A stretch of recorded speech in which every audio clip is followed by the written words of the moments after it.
Well, okay, we're going to start since it's 11:02. Uh, Hi everyone. Thank you for joining us in this first fall Cafe Connect. That is an IDEC initiative. And for today, we have architect and interior designer Liliana Gutierrez. She's based out of Bogota, and she runs her firm, which is a 20-year-old design studio that primarily focuses on corporate and office design, institutional design, and it's all based in human-centered procedures and methodologies. So I'll let Liliana introduce herself and present her work about neurodiversity and how she and her business will integrate uh, neurodiversity into interior design projects. Thank you. So I'm going to share my screen. Give me 1 second.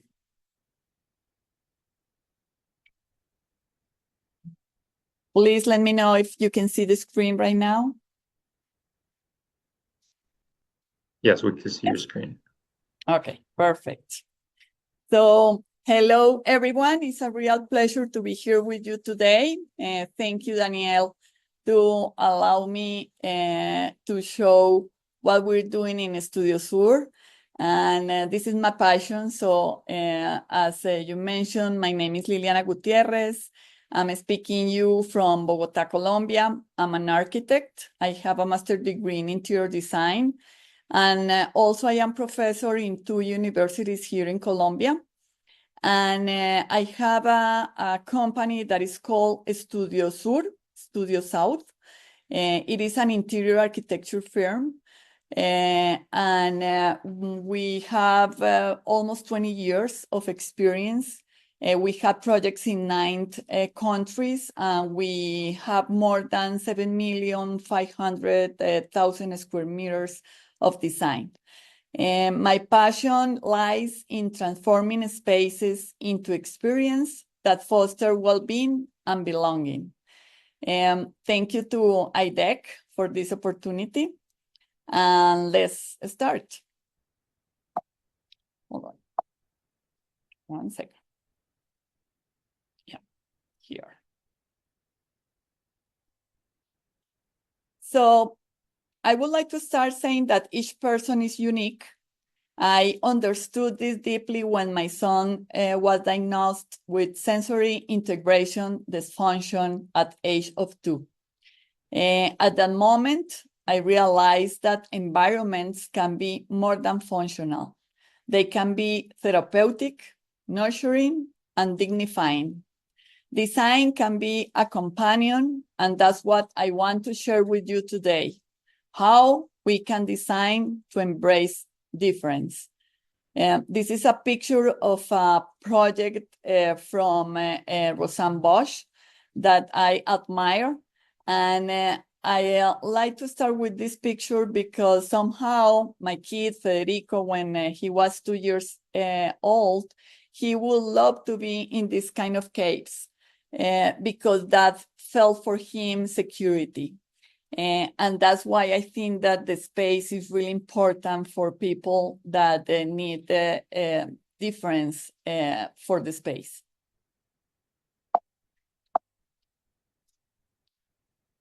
Inclusion. Inclusion begins with empathy.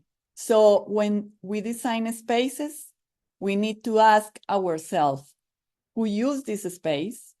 Who might we be excluded with no realizing? Who do we design so that everyone else feels belonging without needing to ask permission? Those questions are really important when we design projects for neurodiversity.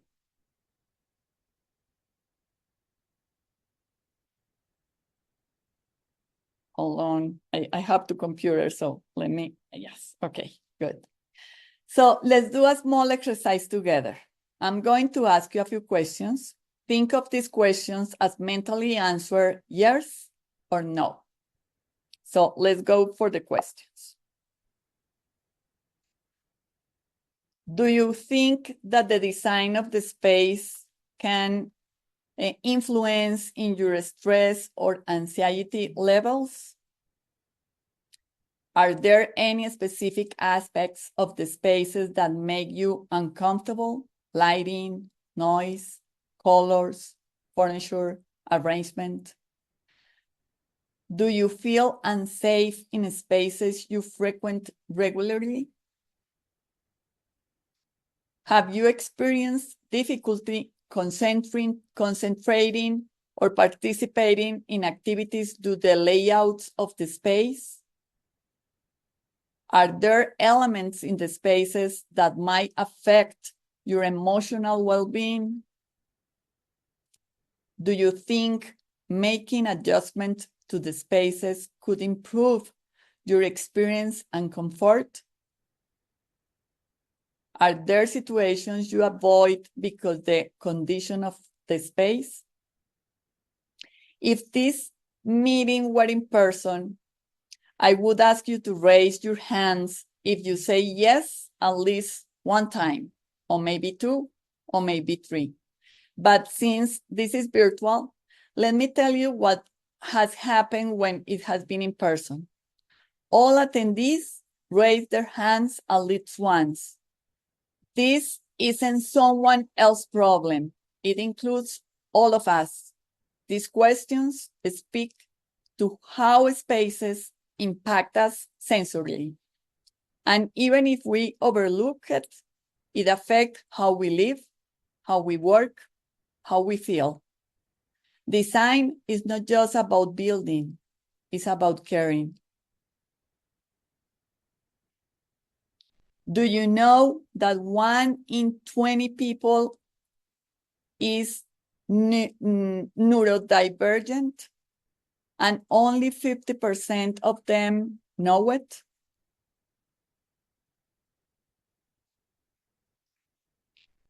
Neurodiversity acknowledge there is no one correct way to think, feel, or perceive the world. It includes autism, ADHD, dyslexia, sensory processing issues, and more. But beyond clinical labels, it's about understanding that we all experience reality differently. Neurodiversity is not something to fix. It's part of being human. Designing for difference means designing for all.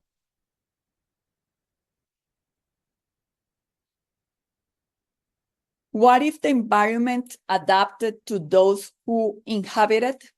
Creating flexible, respectful, adaptive environments allows everyone to feel valued and participate confidently. Many people live in a world that seems built for others. What if we can change that? When the environment adapts to difference, neurodivergent children participate 20% more. And when they grow, so does the entire community.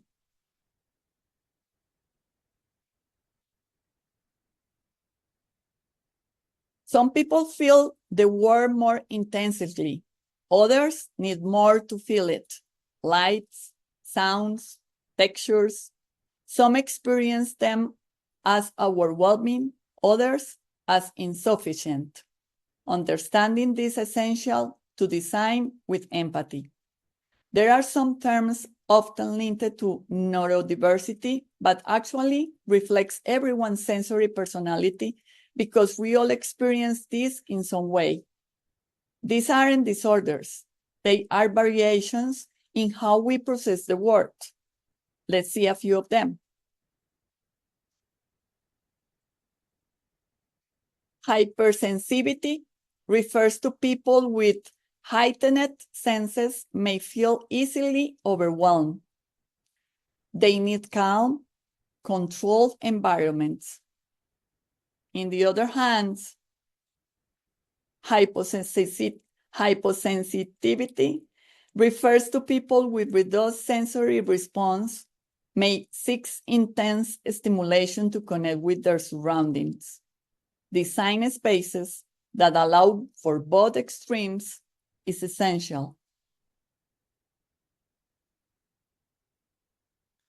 Sensory challenges in indoor spaces can affect people with varying levels of sensory sensitivity. These challenges can cause discomfort, stress, and negatively impact the overall well-being of occupants. Some common sensory challenges in indoor spaces include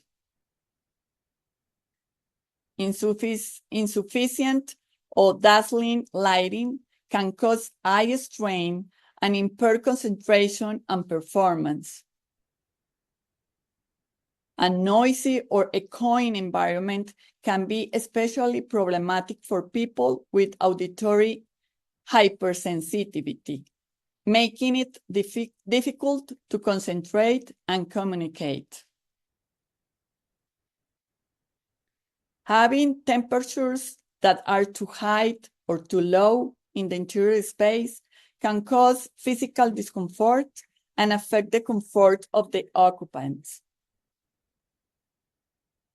Strong smells, such as cleaning products, perfumes, or food, can be overwhelming for people with olfactory hypersensitivity.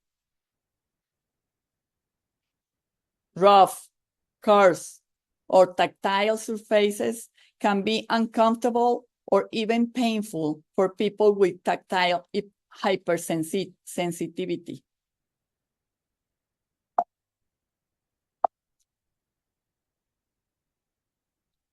Bright or contrasting colors combination can be overwhelming for some people. Visual overload, such as cluttered decor, disorganization, visual stimuli, can be upsetting for some people. To address these sensory challenges in interior spaces, it is essential to adopt an inclusive approach and consider the diverse needs and sensitivities of the occupants.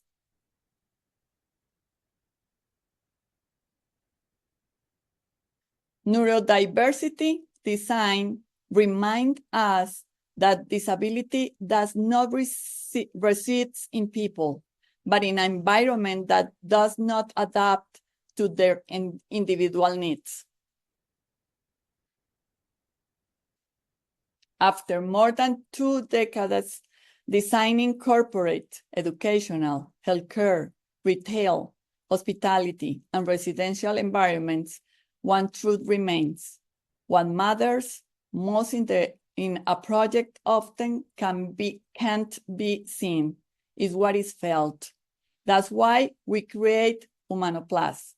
Humanoplus is a way to think and feel design through empathy, adaptability, and innovation. This framework is based on a study I found in Design for the Mind, Neurodiversity in a Built Environment Guide by Jane Hewitt. It explains how we can design spaces for a neurodiversity perspective using 3 fundamental principles: calm, serene environments for emotional recharge; control, diverse spaces for concentration, collaboration, and interaction; and clarity, intuitive and easy to navigate environments. This is achieved through carefully selected lighting, acoustics, layouts, furniture, textures, biophilic elements, and signage. At Humanoplus, we create inclusive design audit based on a series of questions to evaluate the neurodiverse friendliness of a space and thus identify areas for improvement to create a more inclusive environment. When we applied the sensory audit at the Studio Sur, We weren't looking for a perfect score. What we were looking for was honesty, to understand whatever space offers calm, control, and clarity or not. Each question is an audit address a specific need: lighting, acoustic, signage, containment areas, autonomy, etc. If a space answers affirmatively to at least 70% of the key items, we can say that is a space that approaches neuroinclusion. But the most important thing isn't the score. It's not just about measuring the technical aspects. It's about listening to the human element. Each negative response shows us where there is an opportunity to provide more support. There are some of the issues that should be analyzed: sensory stimulation, organization and structure, flexibility and options, calm and privacy, and communication and signaling. Let's start for the first one. This question helps us evaluate how space support or hidden well-being. It's not about perfection. It's about listening what the space is telling us or what is falling to say. When we talk about sensory stimulation, we should ask, are there constant or unexpected noises that may cause anxiety? Is the lighting adequate and adjustable to people's needs? Are there overwhelming or distracting colors or patterns? The second one is talking about the structure. Neuroinclusive design starts with a structure. Clarified in flow and layouts gives people a sense of control and comfort. It allows the space to feel understandable and predictable, key for emotional safety. So we should ask, does the space provide clear orientation and flow? Are areas well-defined to support focus and reduce distraction? Is furniture locally arranged? The third one is flexibility and choice. Flexibility is a form of inclusion. People need to choose how to interact with their environment. Rigid spaces create rigid behaviors. Adapted spaces allowed everyone to show up as they are. And we should ask, are there varied options to different individuals' needs? Are there alternative materials and tools available? Are there adaptations for mobility or special needs? The fourth one is calm and privacy. Everyone needs a moment to breathe, and no one should have to explain why. Retreat spaces say, you are safe, you are welcome. So we should ask, are there designed calm areas for retreat? Are there rest zones for quiet time? Are these areas really marked and accessible?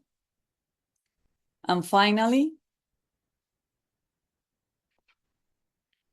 communication and signage.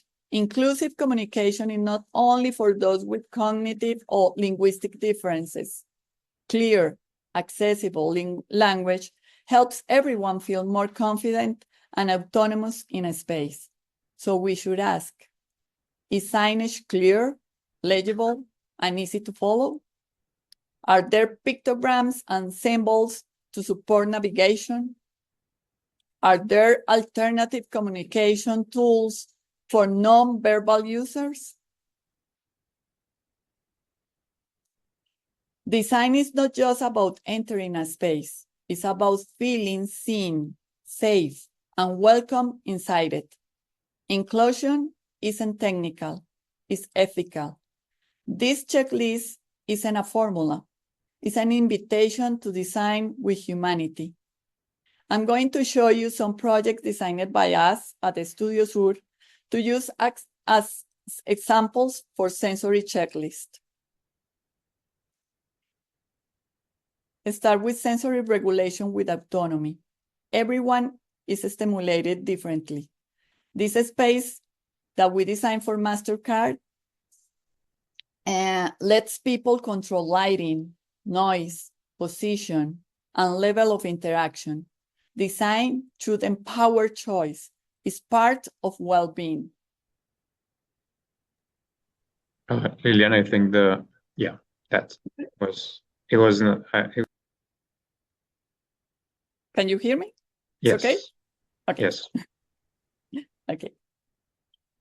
Let's see. Okay. The next one is adaptive spaces. A single use doesn't fit at all. Spaces must adapt to people, not the other way around. Adaptability respects the rhythms and needs of each person. This is a confidential client that we're working right now. And they ask us for a space that could be used for different activities. It could be a celebration, it could be a co-working or co-creating space, it could be for, I don't know, something different than work. So we try to create this space with the furniture that could be moved easily and convert the space in different configurations. The third one is nature that nurtures. Nature calms, regulates, and orients. Biophilia isn't the core, it's a therapy. In this project, vegetation reduces noise, creates shades, marks pathways, and invites pause. The next one is calm, retreat spaces. Quiet corners are spaces of dignity. They say, you don't have to explain, you're safe here. This is a project that we did for a company, it's a corporate company. Corporate space of offices. And we could create almost 12 spaces like this one in the corners of the building, looking outside to the trees, to the city, having vegetation, having different ways to use it with not like the regular furniture that we have in offices, with the minimal stimulation, where people could retreat without needing permission. They could go to this quiet corner for 5 minutes, 10 minutes, 15 minutes, half an hour, and getting in peace and in silence. The next one is accessible and informative design. If someone can't understand how to move or act in a space, it's not fully theirs. Design should speak a universal, kind, and legible language. This is another project that we designed in Medellin, and the signage, the pictograms, the contrast of colors, the way that we move in the space, the wayfinding, it was thought in an easy way, so everyone could understood how to move in it. The next one is clear welcoming spatial flow. The way space flows shape how we flow within it. Good spatial logic reduces anxiety and reinforces a sense of belonging. Design that orients without overwhelming in a form of care.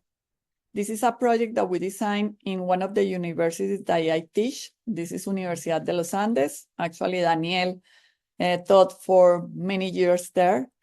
And we worked together in this project in the design of this space.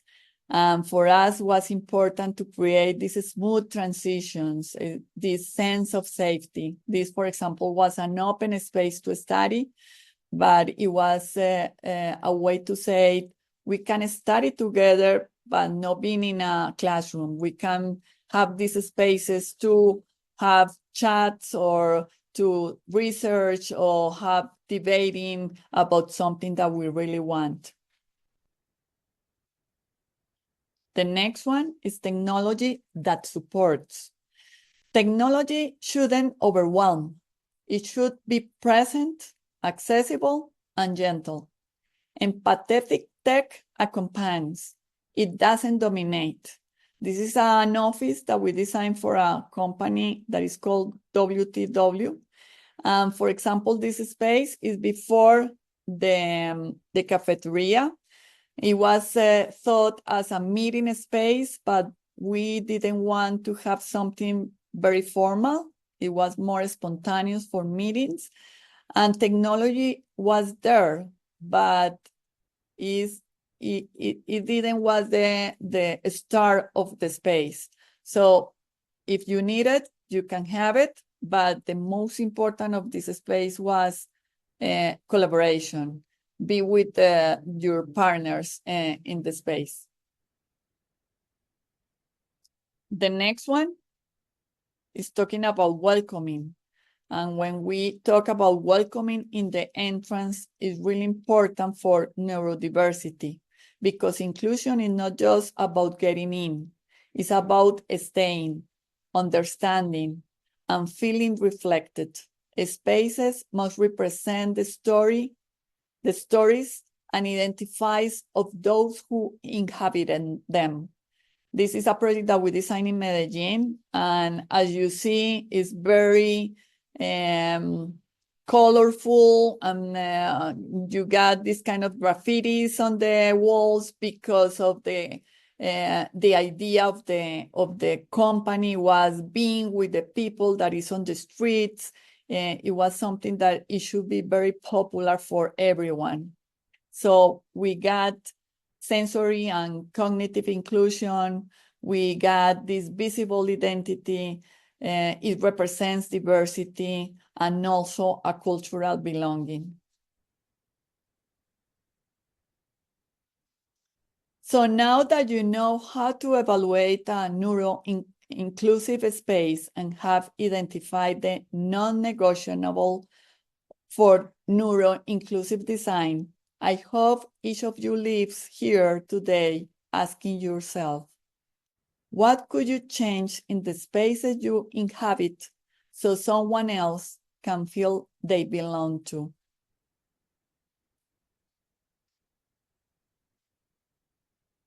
And I love this quote. Diverse minds are an endless source of innovation. Designing for neurodiversity unlocks the creativity potential in all of us. Here are some books and research that I have inspired my journey. Feel free to reach out. I'm always open to sharing and learning together. And you can take a picture of this. The two on the above the neurodiversity that are pink on the right side. You can download free. There are for a company that is called HOK, and they're architects and interior designers, and they had been working for a while about neurodiversity. So I suggest that if you like this topic, go to the website and download them. Thank you so much. I don't know if you have questions. Well, thank you, Liliana, for sharing this with us. So I'll open the floor for anyone that might have a question or a comment on Liliana's presentation, or some questions about neurodiversity or Studio Sober and its practice.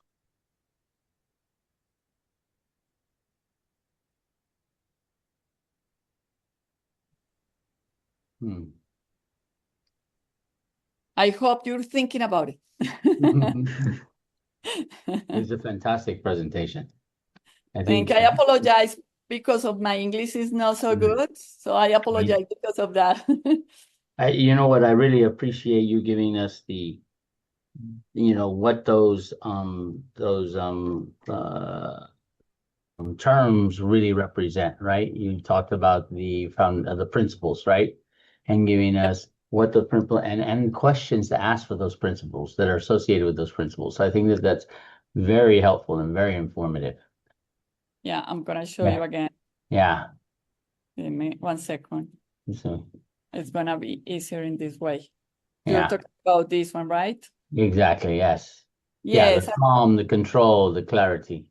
yes. When I saw this frame, I say is you don't need to look for something so complicated because everyone needs calm, control, and clarity. But when you have someone in the world of neurodiversity, you understand that for them is more important.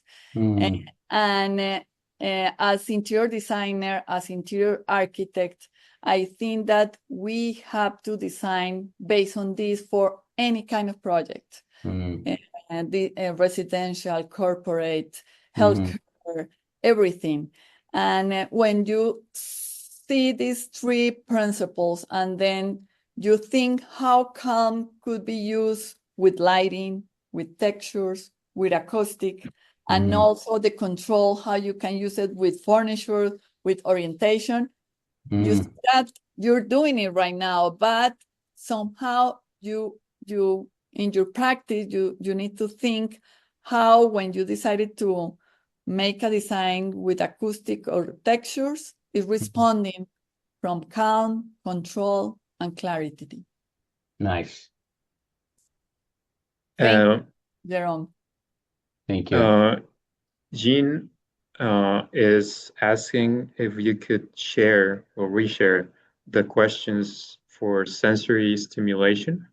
Absolutely. If you want, I can send that to Danielle, and Danielle can share it to you. I'm gonna send you the checklist so you can have. Can you show the slide? Yeah, right now. Yeah, absolutely. Yep. So this is the first one. If you want to take a picture, and then I can send a PDF as well. So this is the first one. Sensory stimulation. The next one is organization and structure.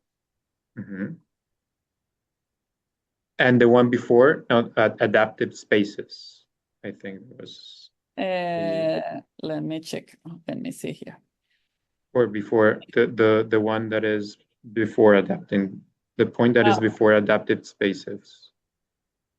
But you mean of these ones or before that? Oh, these ones. Yeah, that checklist. Oh, yes. Okay.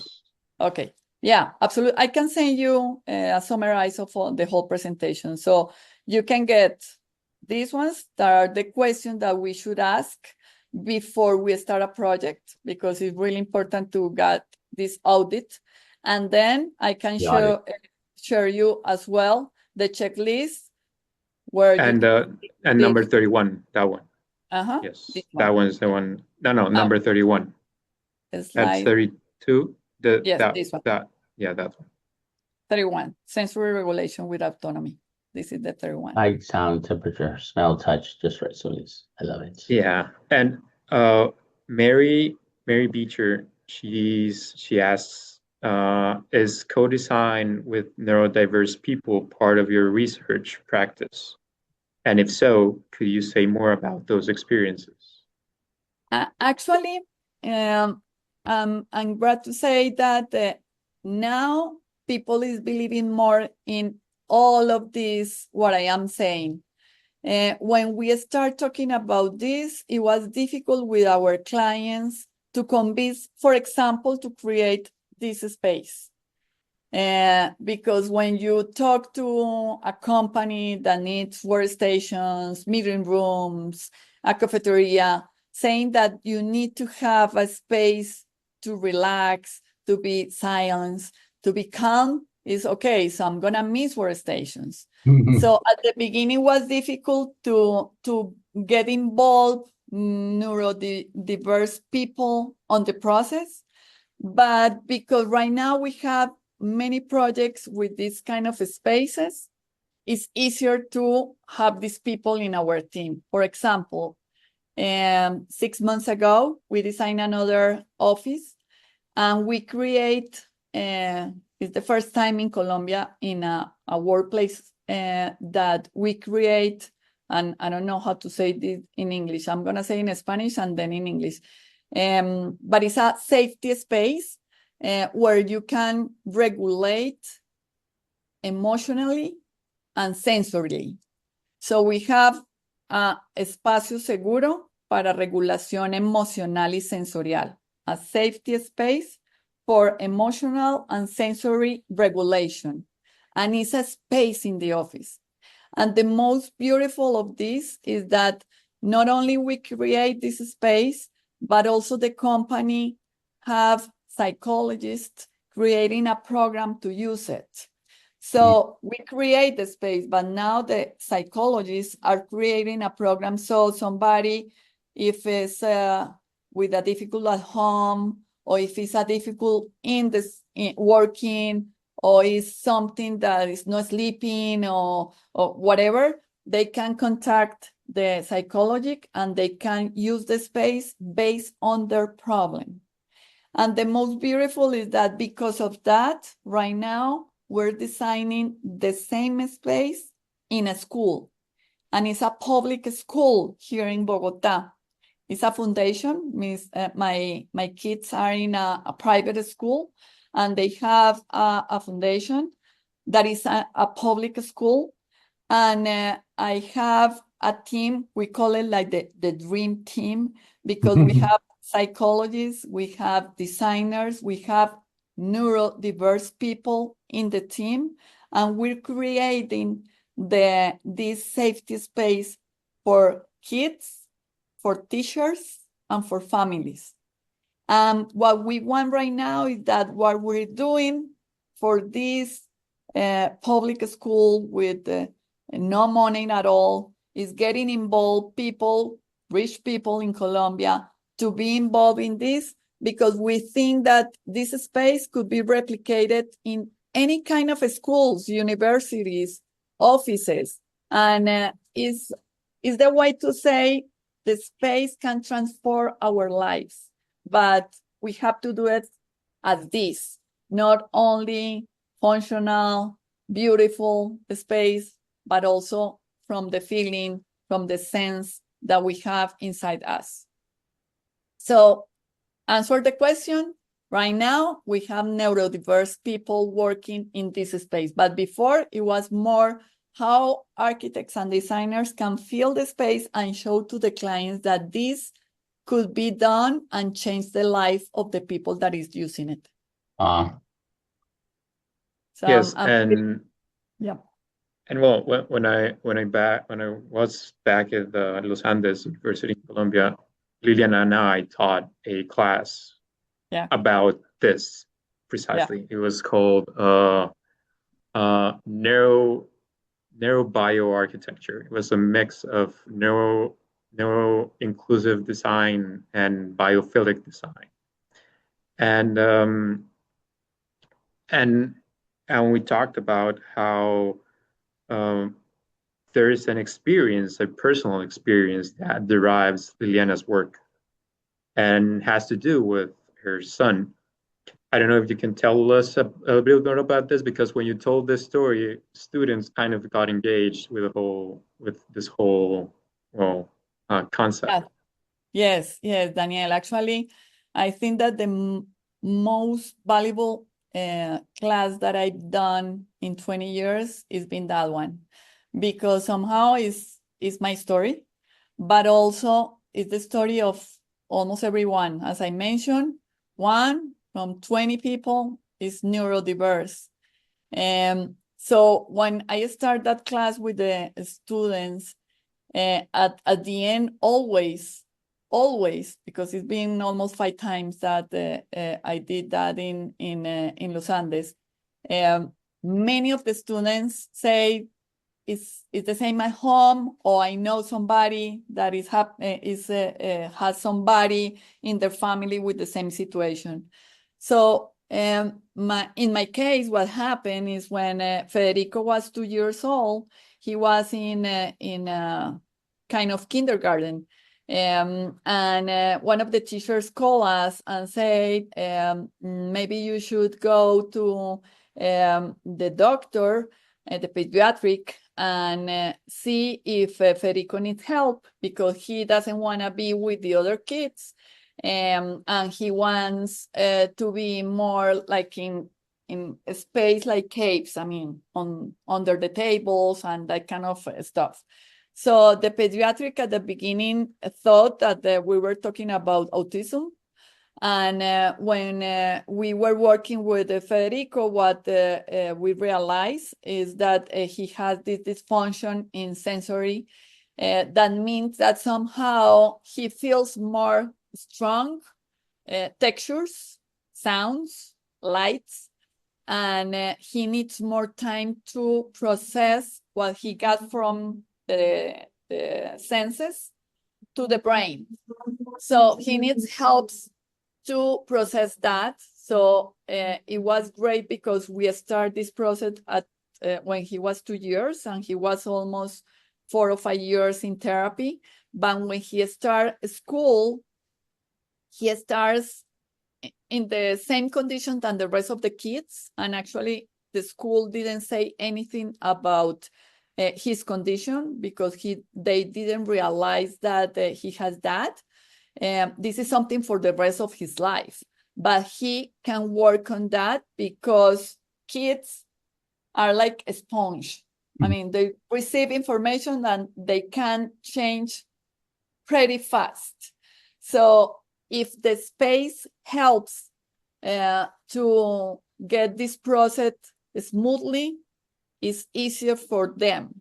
So what we did with Federico when he was 2 years old was changing a little things in our home so he could be more in contact, for example, with textures, different kind of textures. So instead of avoid them, he has to use it. So somehow we prepare the process to be more smoothless. And the same with sound, the same with food. So he hated fruits at the beginning. So we gave him a lot of fruits and trying to get that as a game. So with Federico, I realized how the space is a really good way to help neurodiverse people to get his place in the world. So that's why I'm really involved in this topic. And maybe that's why when we started talking about getting this class, Daniela and I was really excited. And during the last years, I've been trying to be as a speaker, as teacher, as a part of the community of interior design in Colombia, explain the importance of the space that can sanar, can heal. Can heal. And I'm completely 100% sure that that's real.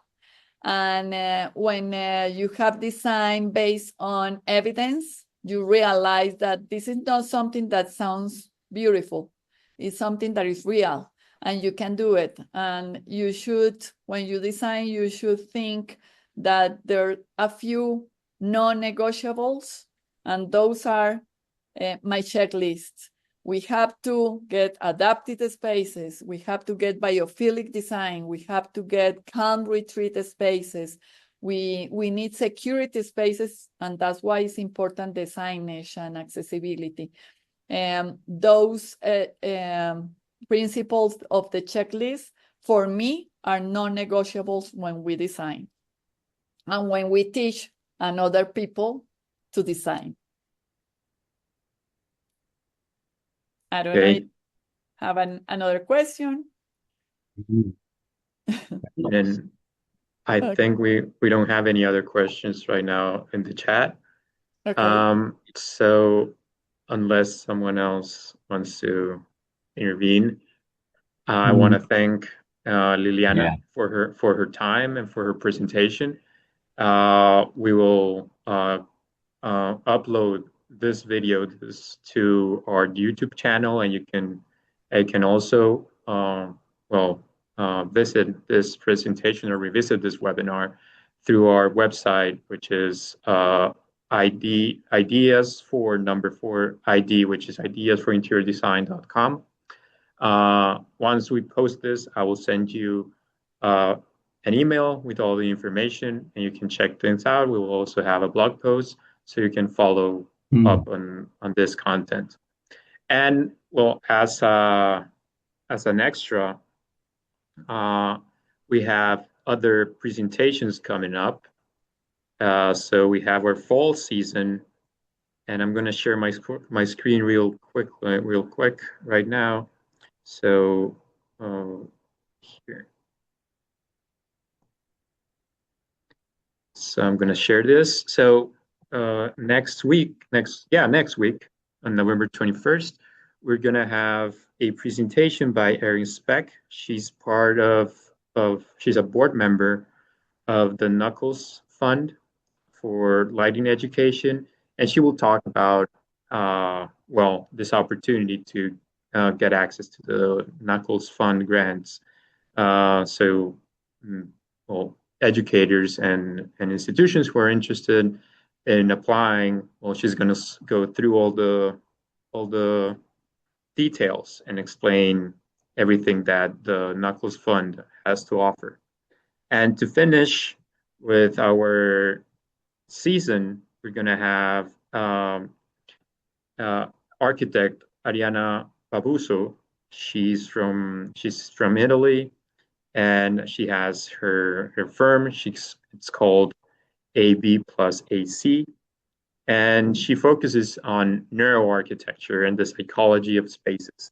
And it relates to what Liliana just told us, but there's another whole scope and a whole different body of knowledge that Ariana is going to tell us about. So that's on December 5th. And we'll be sending that information for you to register to these webinars, just as you did for this one, through the IDEC newsletter, and through, Jerome and I will send emails to people we want to participate. If you want more information, you can always reach me at my through my email at deronderos@ua.edu. And well, thank you for being here. Thank you, Liliana, for your time. And we'll see you in the next Cafe Connect. Fantastic. Thank you, guys. Take care. Bye. Yeah, it was really good, Daniel. Liliana. Nice. Bye-bye. Bye.